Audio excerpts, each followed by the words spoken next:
Olá, muito boa tarde. Dentro de um mês estaremos no auge do programa da Jornada Mundial da Juventude de Lisboa 2023. Dele farão parte também os encontros Rise Up, que vamos analisar dentro de instantes com o padre Tiago Neto. É logo após a atualidade informativa, onde hoje ganha também relevo a rubrica da Fundação Ajuda à Igreja que Sofre, Perseguidos, mas não esquecidos.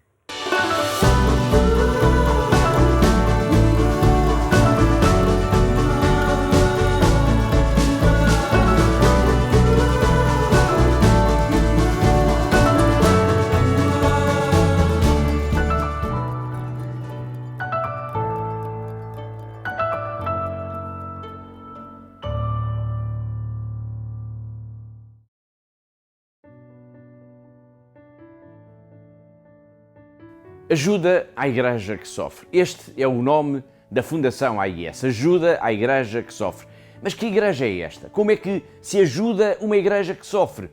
Vamos até à Índia, o país mais populoso do mundo e ele próprio um mundo de contrastes. A Índia é um dos países envolvidos, por exemplo, na exploração do espaço e é um dos países onde ainda é possível encontrar a maior miséria nas suas ruas, nas suas cidades. É este lado sombrio que ilumina o trabalho da Fundação AIS junto dos que mais sofrem, dos mais pobres, dos perseguidos.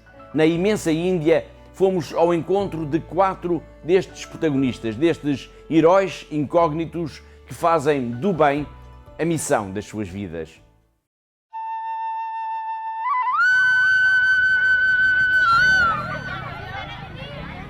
As Christians, we are supposed to carry out the works which Jesus himself did.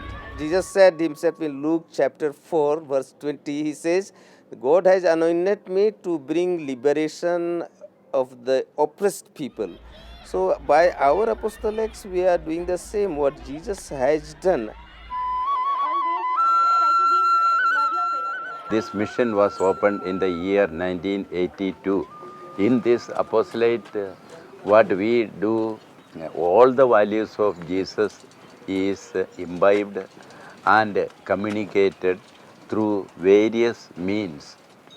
His mind, his heart, his words in the Bible are all used in practice, in life, and their experience.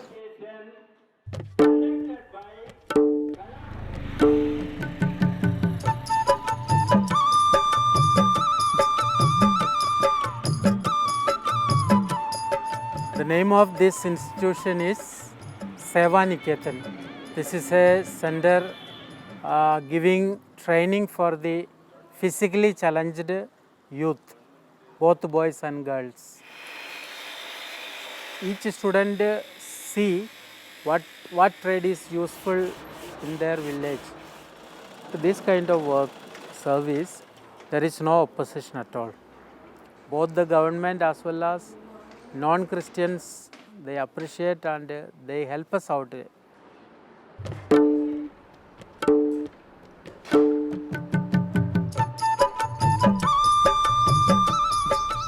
Rozpoczynałam leczenie ponad 500 osób rocznie, nowo wykrytych przypadków trądu.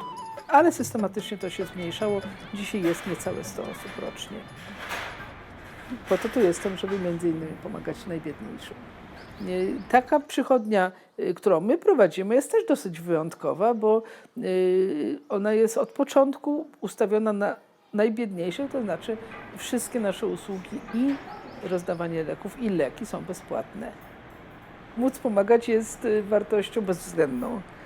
Móc pomagać innym to jest coś, co daje ogromnie dużo radości. Chyba nie ma większej radości tak naprawdę, kiedy się widzi, jak dziecko zdrowieje, a było ciężko chore.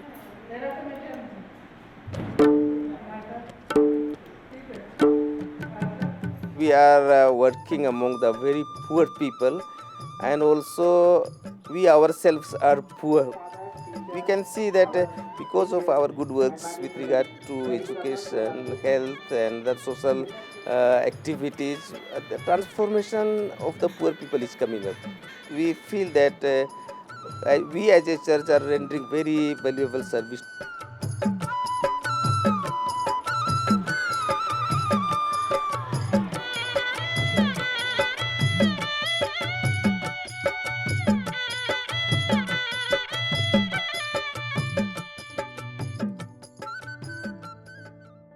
4 protagonistas do trabalho da Igreja junto dos mais pobres na Índia: a educação das crianças, a formação dos jovens, o cuidado dos doentes. Se não fosse a Igreja Católica, aquelas crianças que vimos mesmo agora estariam provavelmente a vaguear pelas ruas, aqueles jovens raparigas e rapazes que estavam a aprender profissões como a carpintaria ou a costura. Se não fosse a atenção da Igreja, iriam certamente engrossar o número dos desempregados, dos pobres indigentes. E aqueles doentes de lepra, sim, ainda há lepra na Índia. Como seriam curados, como seriam tratados sem as mãos cheias de ternura da médica, da voluntária que vimos no filme? Também nós somos pobres, dizia-nos também o bispo de Raigar mesmo agora. São pobres, materialmente falando, mas descobriram o maior tesouro ao cuidarem dos mais necessitados. É isto que é ajudar a Igreja que sofre. Todas as semanas marcamos encontro aqui porque há uma Igreja que precisa da nossa ajuda.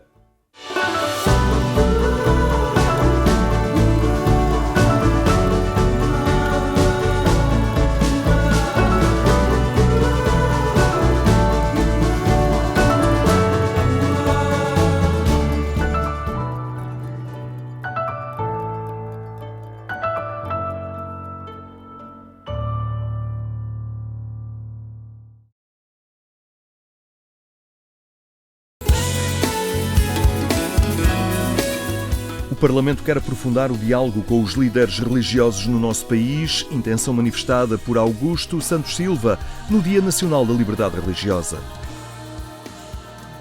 O Presidente da Assembleia da República visitou as instalações em Lisboa do Centro de Diálogo Internacional CAICID.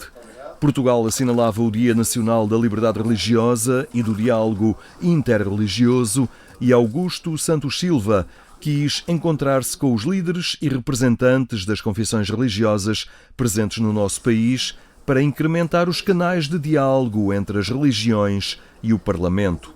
É preciso ter sempre em conta que a matéria da liberdade religiosa é mesmo competência e competência exclusiva do Parlamento. É uma das liberdades fundamentais, é um dos direitos fundamentais e o regime de direitos, liberdades e garantias fundamentais é mesmo competência exclusiva do Parlamento. Ninguém pode legislar senão o Parlamento sobre isso. E, portanto, é também responsabilidade do Parlamento acompanhar a concretização das leis que aprova. A Lei da Liberdade Religiosa, 2001, é uma das leis mais importantes e mais inovadoras a nível mundial. E é muito importante para nós acompanhar com cuidado a concretização dessa lei. A Igreja Católica também participou no encontro e o padre Peter Stilwell sublinhou a importância desta ocasião. Foi importante o Presidente da Assembleia da República, o Dr. Augusto Santos Silva, convocar esta reunião e querer fazê-lo no CAICID e ter os representantes das várias comunidades que fazem parte do grupo de trabalho do diálogo interreligioso, a fim de expressar a importância deste dia, que recorda a liberdade religiosa e o diálogo interreligioso. A Lei de Liberdade Religiosa assegura entre nós que cada um possa seguir a fé que entenda, ou nenhuma, e incentivar o diálogo e a colaboração entre as diferentes confissões religiosas. E por isso foi muito importante nós aproveitarmos este novo instrumento que a liberdade religiosa e o diálogo interreligioso têm agora em Portugal, que é o Centro CAICID, dirigido para promover o diálogo, para que os parlamentares possam estreitar as suas relações, as suas conversas com todas as comunidades religiosas que existem entre nós. O Centro de Diálogo Internacional, CAICID, é uma entidade que promove o diálogo entre religiões como forma de construção da paz e aproximação entre os povos. Desde novembro de 2022, Lisboa acolhe a sede internacional desta instituição. So we think, since we came to Lisbon, we are at home. The harmony between the communities in Portugal makes our job easier. And we respect all the words they said today from the religious leader, from the parliament members, and from His Excellency. So I think we are celebrating this historical day in Lisbon. And once you come to Lisbon now, you feel this, the harmony, the friendship, and the atmosphere, I would say. So we are so glad, and on behalf of CAICID family, we appreciate all the initiative here in Lisbon, and we are planning to do more and more in the future. Augusto Santos Silva pôde conhecer a equipa e o espaço de trabalho desta instituição, agora sediada em Lisboa, reforçar a importância das religiões como fator de coesão e recusar a ideia de que o aumento da imigração no nosso país possa trazer dificuldades à harmonia que se experimenta. Esse é um fator de enriquecimento. A diversidade enriquece-nos. O que nos empobrece sempre é o preconceito. É a desunião, é a incompreensão uns dos outros. E por isso é que o crescimento da diversidade deve ir de par também com o crescimento da capacidade de intercompreensão. Como dizia muitas vezes o Dr. Vera Jardim, Ministro da Justiça, na altura em que a lei foi aprovada e ainda hoje foi recordado, isto é sempre um processo em 3 passos. Nós precisamos da liberdade para que haja diálogo. E havendo diálogo, há melhor entendimento. Com a proximidade da visita do Papa ao nosso país, o CAICID prepara um encontro de representantes das religiões com o Papa Francisco e no próximo ano acolhe em Portugal o seu Fórum Internacional com a presença de mais de 60 representantes religiosos. A atualidade informativa na Igreja Católica, quando já entramos na contagem decrescente para a Jornada Mundial da Juventude. Connosco está desta vez o Padre Tiago Neto, é coordenador da equipa de subdireção de catequeses da Jornada Mundial da Juventude e que preparou os encontros Rise Up, uma forma diferente de catequeses, desta vez centradas em temas como ecologia integral, amizade social e misericórdia. Padre Tiago Neto, muito obrigado por estar aqui entre nós. Penso que não me enganei, são estes 3 focos nos quais incidem estes encontros Rise Up. Sim, portanto nós, em consonância com o magistério do Papa Francisco, achámos que era muito interessante que os jovens pudessem refletir sobre os núcleos centrais da mensagem que o Papa tem trazido à Igreja e ao mundo, nomeadamente estes 3 temas, 2 substanciados nas suas cartas, ou 2 cartas principais que ele escreveu, uma sobre a ecologia integral, a Laudato Si, e outra sobre a amizade social, na Fratelli Tutti. Portanto, os jovens tiveram um tempo em que puderam preparar estes encontros, através dos encontros preparatórios, 3, um sobre a ecologia integral, outro sobre a amizade social e, de facto, outro sobre a misericórdia, que é também um tema muito presente no magistério do Papa Francisco.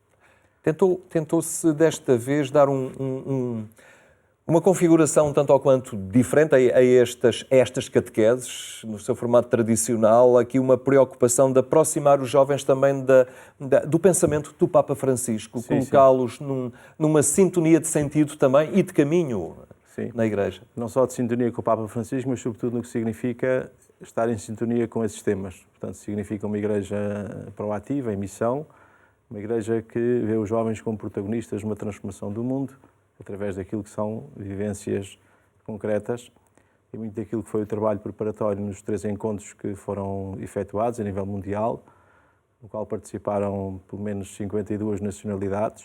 Portanto, é interessante.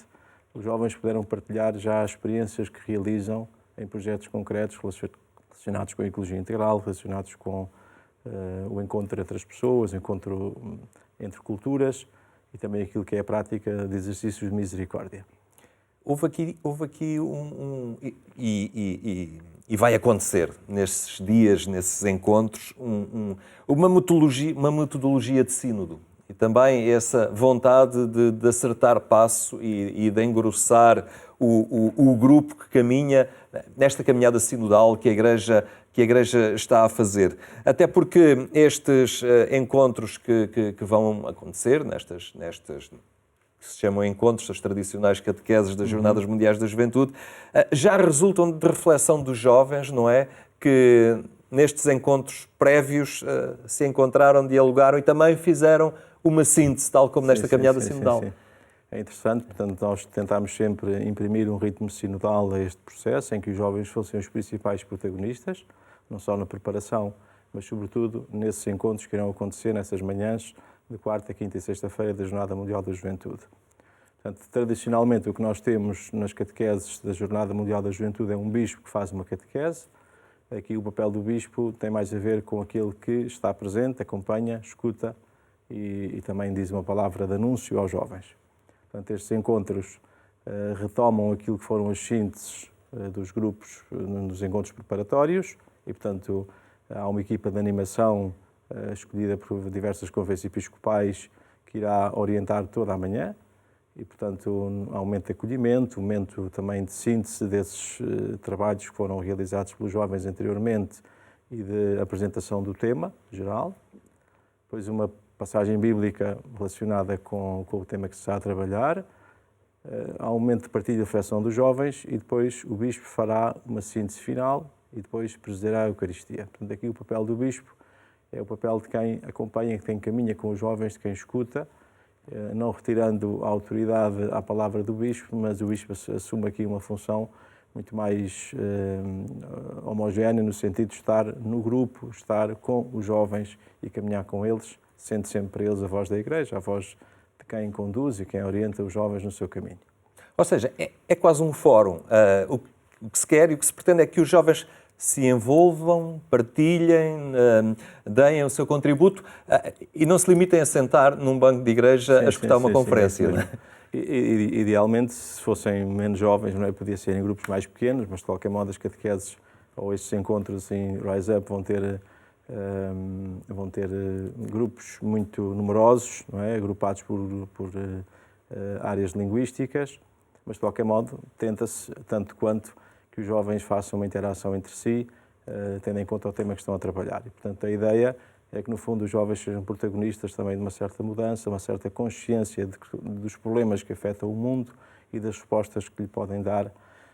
A ideia depois será, no fundo, que estes encontros da jornada sejam um segundo tempo para um terceiro tempo. Portanto, há um tempo de preparação, há os encontros Rise Up na semana da jornada e depois haverá, então, uma síntese final dos trabalhos que foram feitos tanto antes como durante e depois da JMJ. E tudo isto que foi uma metodologia ao longo deste tempo, espera-se que depois se transforme numa atitude de reflexão permanente, de questionamento, de gente rise up, que se levanta e que se põe em atuação na igreja. Há aqui um dinamismo missionário muito forte, portanto a geração rise up, a geração que se levanta, não é, que vive como ressuscitada, podemos dizer assim, não é? Portanto, o significado desta palavra é um levantar-se, tem a ver com o vencer as sombras da morte, o vencer tudo aquilo que é opressão e tudo aquilo que não dignifica a pessoa humana e, portanto, tudo aquilo que os jovens puderem fazer, não só ao nível da reflexão, mas sobretudo da ação, através de projetos concretos, não é? O Papa Francisco tem dinamizado muitos projetos em que os jovens podem participar, nomeadamente na área da ecologia integral, na área da economia, na área da amizade social. Portanto, são projetos muito concretos que os jovens podem desenvolver e realizar nos seus contextos, tanto antes, durante e depois, sobretudo, da Jornada Mundial da Juventude.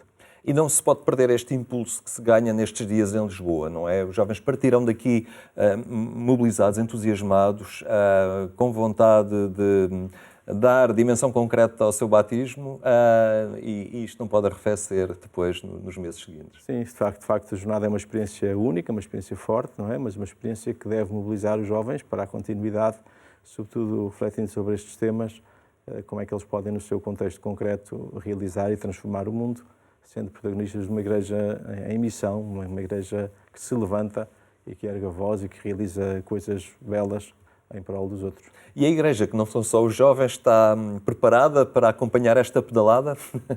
Eu penso que sim, eu penso que nós, naquilo que é a nossa experiência eclesial, a nível também mundial, não é? O facto de termos também esta dinâmica sinodal, dá-nos a indicação de que, de facto, a Igreja está sempre em caminho, não é? E por isso o dinamismo de acompanhar os jovens e de caminhar com eles é, de facto, algo que diz respeito a toda a Igreja. Esta preparação, esta fase preparatória já foi um barómetro, um termómetro, o que quisermos chamar nesse sentido.